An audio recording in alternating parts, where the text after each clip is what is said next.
ఏం లేదే. మీ తమ్ముడేందే గట్ల తయారయ్యిండు? వానికి గంతగానం కోపం ఎందుకు వస్తుంది? నా ముంగటినే చెల్లెది శైల పట్టిండు కొట్టిండు. వాడు అంతకుముందు అట్లా లేదు కదా. వాళ్ళిద్దరు మంచిగా కలిసిమెలిసి ఉండేటోళ్ళు. చీటికి మాటికి చిరాకు పడతాండు. అసలు దాన్ని చూస్తేనే ఊరుతలేడు. ఏమైంది వాళ్ళిద్దరు ఏమైనా రొల్లు పెట్టుకుంటారా? బావా, ఏమని చెప్పమంటావు? అసలు చెప్పాలంటే నేను ఇక్కడికి వచ్చిన నుంచి అన్ని గొడవలే జరుగుతున్నాయి ఇంట్లో. మా అమ్మనేమో కట్నం కోసం చాలా ఇబ్బంది పెడుతుంది మౌనికను.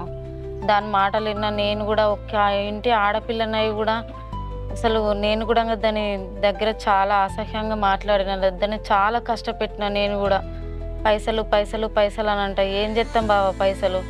కట్నం కట్నం అని మా అమ్మ అన్న మాటలు నేను కూడా విని దాన్ని ఇష్టం వచ్చినట్టు మాట్లాడినా. నేను కూడా టార్చర్ పెట్టిన.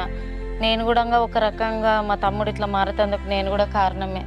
వానికి నేను కూడా దాని మీద లేనిపోని ఎక్కించిన. దాన్ని నేను సరిగ్గా అర్థం చేసుకోలేను బావా, నన్ను క్షమించు. అది కానీ కాదే